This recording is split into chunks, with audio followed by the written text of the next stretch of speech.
স্বস্তির খবর, বেগম খালেদা জিয়ার শারীরিক অবস্থার বড় উন্নতি। বিএনপির চেয়ারপারসন ও সাবেক প্রধানমন্ত্রী বেগম খালেদা জিয়ার শারীরিক অবস্থা নিয়ে গত কয়েকদিন ধরে দেশ জুড়ে ছিল চরম উৎকণ্ঠা।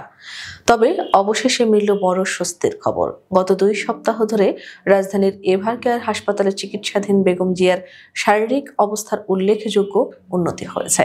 চিকিৎসকদের কপালে চিন্তার ভাঁজ কমতে শুরু করেছে এবং পরিবারেও ফিরেছে স্বস্তি। সবচেয়ে বড় প্রশ্ন এখন শারীরিক এই উন্নতির পর তিনি কি আর বিদেশে যাচ্ছেন, নাকি দেশেই চলবে তার পরবর্তী চিকিৎসা?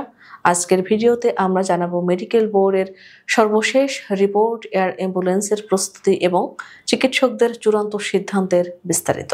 টানা 14 দিন নিবিড় পর্যবেক্ষণে থাকার পর রোববার বেগম খালেদা জিয়ার বেশ কিছু গুরুত্বপূর্ণ শারীরিক পরীক্ষা নিরীক্ষা করা হয়। এর মধ্যে ছিল সিটি স্ক্যান, ইসিজি সহ হার্ট ও লাংসের বিভিন্ন পরীক্ষা।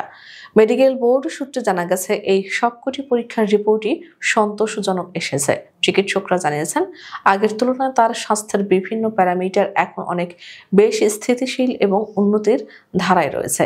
তিনি এখন স্বল্প মাত্রায় কথা বলার চেষ্টা করছেন এবং পরিবারের সদস্যদের চিনতে পারছেন। এই ইতিবাচক পরিবর্তন চিকিৎসকদের আশান্বিত করেছে। বেগম জিয়ার বিদেশে যাত্রা নিয়ে তৈরি হয়েছে নতুন পরিস্থিতি। আপনারা জানেন, উন্নত চিকিৎসার জন্য তাকে লন্ডনে নেওয়ার সব প্রস্তুতি প্রায় সম্পন্ন ছিল, কিন্তু বর্তমান শারীরিক উন্নতির পর মেডিকেল বোর্ডের চিকিৎসকরা নতুন করে ভাবছেন। বোর্ডের একজন সদস্য সংবাদ মাধ্যম জানিয়েছেন, বেগম জিয়ার শারীরিক অবস্থা যে হারে উন্নতি হচ্ছে তাতে বর্তমান পরিস্থিতিতে তাকে বিদেশে নেওয়ার তাৎক্ষণিক প্রয়োজন নাও হতে পারে। অর্থাৎ তিনি যদি এভাবেই রিকভার করতে থাকেন তবে দেশেই তাকে স্থিতিশীল অবস্থায় ফিরিয়ে আনা সম্ভব। তবে চিকিৎসকরা এখনো চূড়ান্ত কোনো ঘোষণা দেননি। তাকে আর কতদিন সিসিইউতে থাকতে হবে তা নির্ভর করছে আগামী 24 ঘন্টার পর্যবেক্ষণের ওপর। শাশুড়ির চিকিৎসার বিষয়টি সরাসরি তদারকি করছেন বেগম জিয়ার বড় ছেলে তারেক রহমানের স্ত্রী ডাক্তার জুবাইদা রহমান। তিনি লন্ডন থেকে সার্বক্ষণিক মেডিকেল বোর্ডের সাথে যোগাযোগ রক্ষা করছেন এবং চিকিৎসার বিষয়গুলো সমন্বয় করছেন। দেশি বিদেশি চিকিৎসকদের সমন্বয়ে গঠিত বোর্ড সর্বোচ্চ সতর্কতার সাথে কাজ করছে। অন্যদিকে শারীরিক উন্নতি হলেও বিদেশে যাত্রার প্রস্তুতি পুরোপুরি থামিয়ে দেওয়া হয়নি। যে কোনো জরুরি পরিস্থিতির জন্য কাতার আমিরের সৌজন্যে বিশেষ এয়ার অ্যাম্বুলেন্সটি প্রস্তুত রাখা হয়েছে।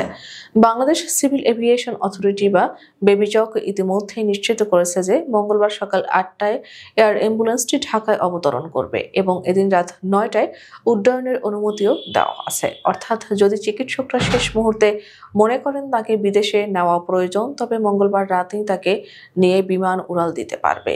সার্বিক পরিস্থিতিতে এটা স্পষ্ট যে বেগম খালেদা জিয়া এখন বিপদ মুক্ত হওয়ার পথে। তার স্বজনরা সার্বক্ষণিক হাসপাতালে তার পাশে রয়েছেন। তবে সিসিইউ থেকে কেবিনে স্থানান্তর এবং বিদেশে যাত্রার চূড়ান্ত সিদ্ধান্ত নির্ভর করছে তার শারীরিক অবস্থার আরও উন্নতির উপরে। সাবেক এই প্রধানমন্ত্রীর সুস্থতা কামনায় দেশবাসীর কাছে দোয়া চেয়েছে তার পরিবার।